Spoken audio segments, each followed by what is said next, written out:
Os principais nomes do cenário político passam por aqui. Café com Política. Deputada estadual pelo Podemos, Ludmila Falcão. Há quanto tempo não nos víamos, deputada? Muito bom dia, como vai? Tudo bem? Bom dia, Guilherme. Muito tempo que nós não nos víamos, mas nós conversamos recentemente quando nós falamos da pamonha de Patos de Minas. E eu não esqueci que eu estou te devendo uma pamonha, só que eu não venho de Patos de Minas.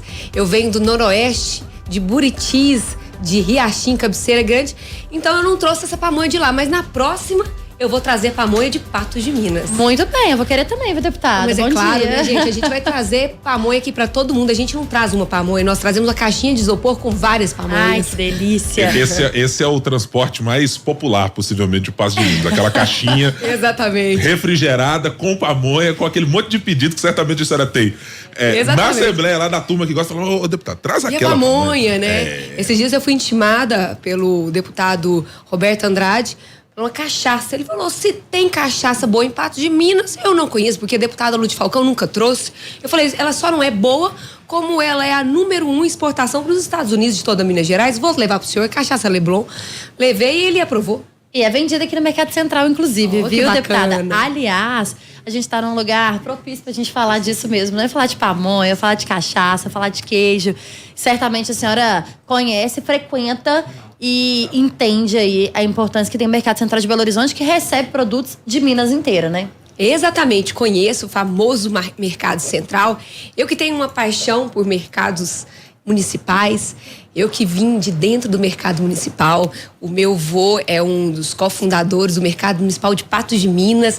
O meu pai e a minha mãe se conheceram, minha mãe trabalhando nesse mercado municipal, numa venda que tinha ali, vendia todos os produtos que vinham da roça. E eu cresci ali e hoje está aqui no Mercado Central, eu acho que é a ampliação do mercado que eu me vi crescendo, né? Então, tá aqui hoje, eu me identifico bastante, valorizo muito esse espaço aqui. Deputada, eu vou puxar um pouquinho a conversa do mercado para expandir para o agro. Eu sei que a senhora faz uma defesa muito importante, especialmente da sua região, mas acho que de maneira geral, desse setor econômico que tem uma relevância e uma pujança enorme para Minas Gerais, especialmente nos últimos anos. Tem dificuldades específicas que o produtor hoje tem para levar os seus produtos para o mercado, para levar para a exportação da cachaça, como a senhora citou? Onde é que está apertando o calo do sapato de quem é produtor rural? É nas rodovias? É na logística? Onde é que está o grande problema hoje em dia para esse setor, na avaliação da senhora? Exatamente, Guilherme. Como eu te falei, eu tô essa semana andando no Noroeste. Noroeste é a ponta do celeiro do estado de Minas Gerais. Das 18 milhões de toneladas produzidas nessa safra de 2023, 4,1 provavelmente vai ser a produção do Noroeste. E todas as mesas que nós sentamos, que nós conversamos, mesas de conversa que nós tivemos, o grande gargalo se chama CEMIG. Infelizmente, nós não temos o beneficiamento para que aconteça a valorização dos nossos produtos, do agro, para que avance a economia por falta de CEMIG. Nós temos topografia, nós temos recursos hídricos, nós temos mão de obra, mas nós não temos CEMIG. Há pouco tempo atrás, Minas Gerais perdeu grandes investimentos, perdendo para outros estados, devidamente por não ter CEMIG. E eu tive até um empresário que eu tive o prazer de conversar com ele, e conversando sobre isso, que foi para outros estados fazer investimento, e ele me disse assim, Lude, gato que tomou tijolada não dorme em olaria. E ele que esperava por muito tempo 8 megawatts não foi conquistado pela CEMIG e ele teve que buscar outros meios.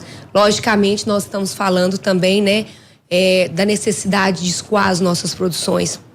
Essa mesma região noroeste, Guilherme, necessita-se muito de fazer uma ponte, uma ligação, né, ferroviária de Unai a Pirapora para escoar as nossas produções até o porto. E esse investimento a gente vê que é um sonho do governo do estado, mas nós estamos longe disso acontecer. Então é necessário esses dois grandes gargalos serem solucionados. Um que é, com certeza, o melhoramento das nossas malhas viárias, e o outro é o melhoramento da questão energética do nosso estado. Quando a gente fala da necessidade de melhorar a distribuição da energia, né, esse exemplo que a senhora trouxe, nós recebemos aqui já no Estúdio Mercado Central o governador Romeu Zema, o vice-governador Matheus Simões, ontem inclusive, né, que falava sobre a privatização, e o governo que foi eleito e reeleito com essa pauta. Na defesa do governador e do vice-governador e daqueles que estão com eles no governo, do corpo técnico, é de que a privatização vai fazer com que o serviço, e um bom serviço, chegue àqueles que não têm hoje esse acesso. Porque vai ter aí uma melhoria nesse serviço prestado. É uma defesa também de Lúcio Falcão? De fato, a gente não pode ver a privatização como muitas vezes ela é implantada, né? Como um bicho de 7 cabeças. A exemplo do que foi a telefonia. Pessoas que têm aí a minha idade lembram dos pais, alguns tendo condição de comprar, né, a rede, a linha telefônica, e outros não tendo a condição. Hoje nós temos condição de ter quantas linhas telefônicas precisarmos. Então isso foi devido à privatização. Eu acredito que tem que haver muito diálogo entre a Assembleia, entre o governo do estado, para oferecer a melhor qualidade de atendimento, tanto na rede da CEMIG e outras privatizações que o estado necessitar fazer. Nós vamos ter muito diálogo daqui para frente para atender o melhor cenário para o nosso estado. Deputada, a senhora citou a palavra diálogo, e ela tem sido um norte das nossas conversas aqui com todo mundo, porque, evidentemente, na relação entre executivo e legislativo, sempre há rusgas, sempre há divergências entre o que quer o poder executivo, entre o que querem os deputados, às vezes até há concordâncias, mas em momentos diferentes. O estado quer uma coisa, os deputados pensam em outra. Diálogo é um dos pontos que faltou ao secretário de governo Igor Eto, e que tem o secretário Gustavo Valadares, que foi agora para o governo, por ser alguém que tem um histórico na casa, que tem uma proximidade maior com os parlamentares. Houve em algum momento alguma ruptura entre o diálogo com os parlamentares e o Palácio da Liberdade? Eu lembro da primeira conversa que nós tivemos aqui, Guilherme, quando eu falei muito bem sobre o nosso secretário Igor Eto. Falei que era uma pessoa que estava avançando muito no diálogo com a casa. E eu acredito que não faltou diálogo com a casa em momento algum. Acredito que ele fez um excelente trabalho enquanto secretário de governo, né? Nesses 4 anos e meio nós já tivemos 4 novos secretários de governo, agora entra Valadares. É um olhar totalmente diferente, é um cara que conhece a casa propriamente dita, é uma pessoa que está sabendo quais são as nuances, quais são os interesses de cada deputado defendendo a sua região. Então, é uma forma diferente do governo conversar com a Assembleia. Eu acredito que esse diálogo agora amplie mais. E o que nessa nova fase, ou nesse novo momento de Assembleia em relação aí com o governo, vai ser de fato a prioridade da casa, deputada? Já tem uma conversa entre vocês para que, esse projeto aqui é o projeto que a gente precisa dar mais celeridade, a gente precisa chamar o governo e conversar e tentar aprovar aqui de forma mais rápida?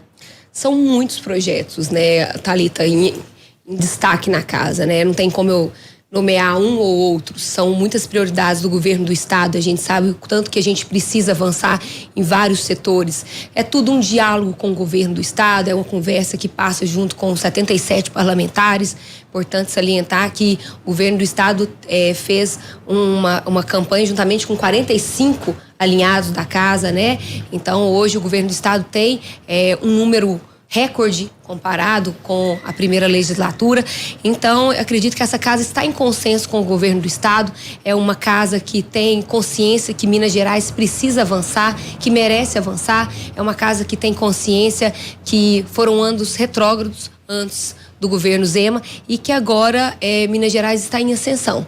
Isso com atração de investimentos que a gente vê com constância, a gente vê os números crescendo, nosso PIB do agronegócio, 21,2% do PIB do estado de Minas Gerais, ele se encontra no agronegócio. Então é importante fomentar esse agro.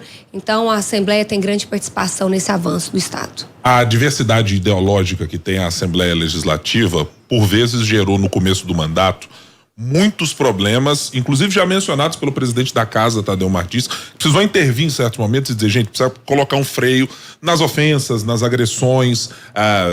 Infelizmente tivemos até casos de ameaças de pessoas contra parlamentares nesse primeiro semestre. Nesse saldo, deputada, as coisas serenaram chegando agora para voltar para o segundo turno, digamos assim, de 2023. O clima é diferente.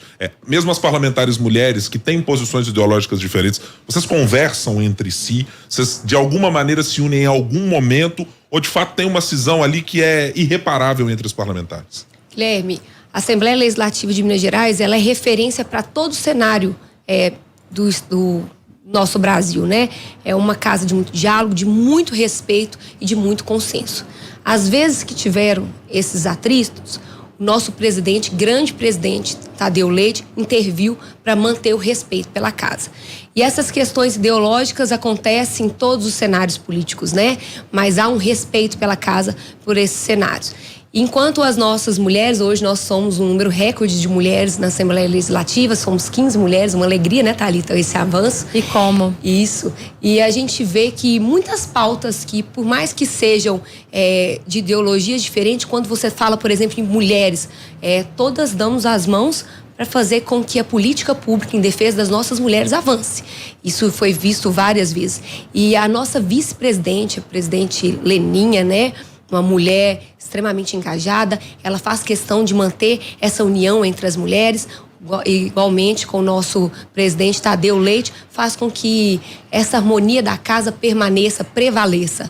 Então, desde que eu entrei nesses 6 meses de mandato, eu vejo uma casa extremamente harmoniosa, as pessoas uns ajudando os outros, né? Eu falo de uma equipe inteira, porque atrás dos deputados tem um corpo técnico extremamente atuante, extremamente efetivo. Então, é uma casa que há de se orgulhar de estar trabalhando ali. Nas entrevistas concedidas aqui no Mercado Central, a FM O Tempo, deputada, o governador Romeu Zema e o vice-governador Matheus Simões, ou o professor Matheus, né, falaram sobre o desejo e a expectativa aí para aprovação do regime de recuperação fiscal. E a gente questionou, ou a gente questiona todos que vêm aqui, se é uma meta tentar essa aprovação até o fim deste ano. É uma meta? Exatamente. Quando você pergunta aí quais são as prioridades, eu não poderia deixar de falar do RRF, é uma das grandes prioridades, né?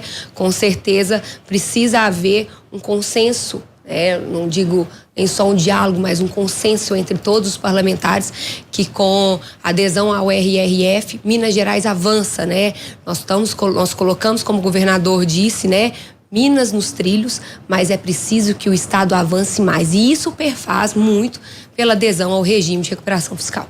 Em certo momento, quando discutíamos-se a possibilidade na política de quem ocuparia o cargo de secretaria de governo e até quem poderia ocupar um cargo de liderança na Assembleia, o nome da senhora apareceu. Teve ali uma turma de Patos de Minas dizendo, opa, peraí, tem aqui uma nossa parlamentar, etc.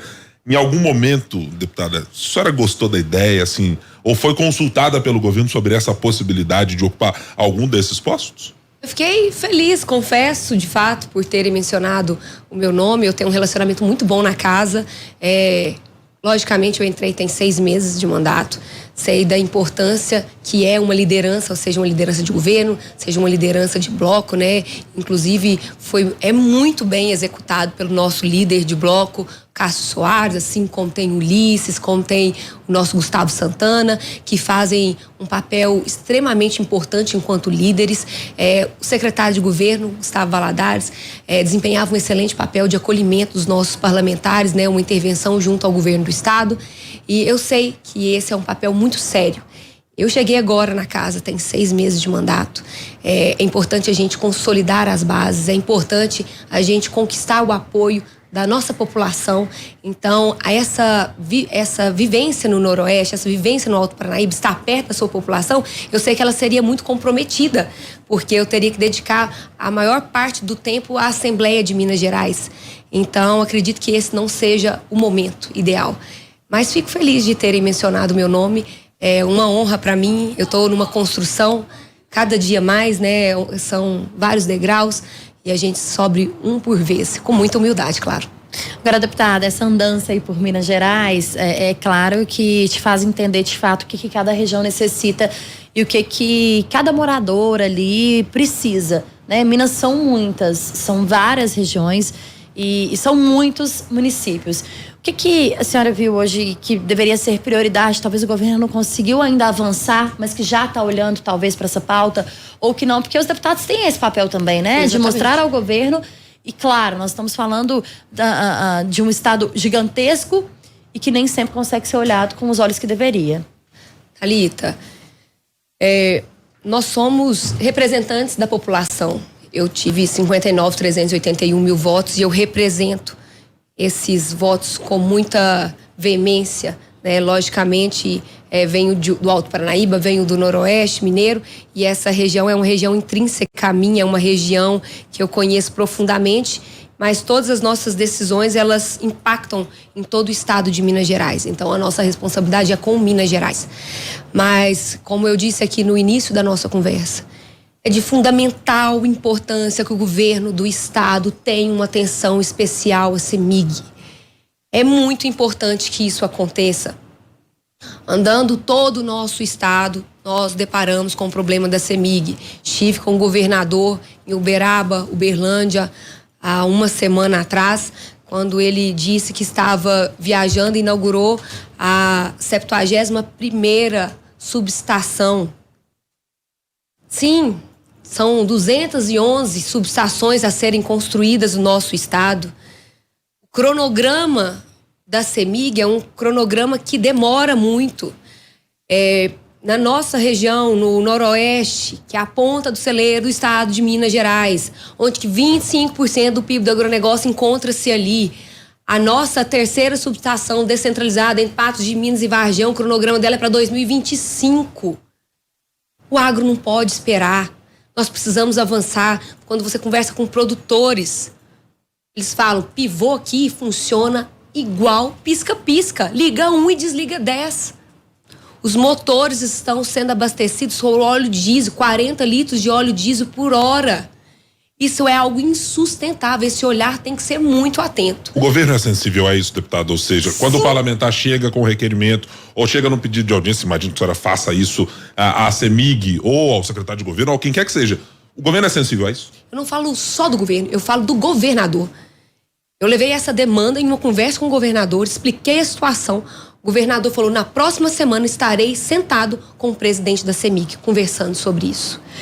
E tive uma resposta muito boa da CEMIG, que temos uma atenção especial da CEMIG. A gente vê que a CEMIG quer avançar. A gente vê que são investimentos feitos nessa gestão agora, que há muitos anos não foram feitos.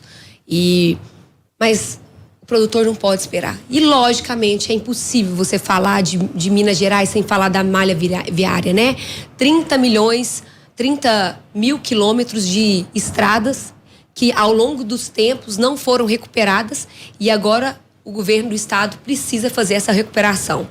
Foram mais de 200 milhões investidos agora no Provias, no Triângulo Mineiro, 87 milhões investidos no Noroeste, mas ainda é pouco, porque a gente sabe que o valor que o governo tem para gastar com essas estradas ainda é pouco. Então, perfaz, como a entrevista do vice-governador falou aqui, de meios adjacentes para a gente conseguir fazer essas recuperações. Nós estamos conversando com a deputada estadual Ludmila Falcão, do Podemos. No Café com Política. Hora do bate-pronto. É aquele momento, deputada. Perguntas rápidas, respostas na mesma proporção. Lud Falcão, seguirá no Podemos ou pode ir para o Partido Novo? Estou muito feliz com o Podemos. Fico muito feliz e sou bem acolhida também no Novo. Então, hoje eu permaneço no Podemos. Ser prefeita é um objetivo de carreira pública da deputada? Prefeita de Patos de Minas seria uma grande honra para mim. A atenção do governo de Minas para as estradas e para a CEMIG é adequada? Precisa de mais atenção. A inelegibilidade do Bolsonaro ajuda? Ou, aliás, é justa? Não, não é justa. Nós conversamos com a deputada estadual Ludmila Falcão, que já nos garantiu e prometeu uma pamonha que virá de Patos de Minas. Portanto, esse é o resumo mais importante aqui da entrevista, que teremos pamonha. Deputada, brincadeiras à parte, é evidente. Muito obrigado por estar aqui conosco nessa nossa jornada no Mercado Central. Ter a senhora como uma representante do Noroeste de Minas é muito importante porque ela simboliza também pra gente o que é estar aqui no mercado. É a gente ter um contato, muitas vezes, com coisas que não são do nosso dia a dia do Belo Horizontino. São de produtores, de cheiros, de cores, de sabores, de muita coisa que é de fora da nossa capital, que é distante da gente, mas que um pouquinho a gente consegue trazer e representar aqui. Obrigado por estar conosco. Eu que agradeço, muito obrigada pelo carinho de sempre, pela acolhida. Gostaria, inclusive, de fazer um convite a vocês. Nós estamos aqui num lugar propício, né? Que é o Mercado Central, onde tem todas as formas de empreendedorismo, e é importante a gente criar a frente parlamentar do comércio, do empreendedorismo, e dia 8 nós estaremos juntamente com o Sebrae, com a FCDL, fazendo essa inauguração dessa frente, porque a gente sabe que é de suma importância discutir as taxas tributárias, discutir a forma de valorizar os empreendedores. Então, estamos convidando a todos vocês para estarem conosco dia 8 de agosto na inauguração dessa frente parlamentar. E muito obrigada pelo convite, fico muito feliz de estar aqui articulando com vocês, da gente pensar o estado de Minas Gerais como um todo, e o tempo é a melhor forma que nós temos de estar divulgando as nossas informações, então agradeço pelo carinho de sempre. Os principais nomes do cenário político passam por aqui. Café com Política.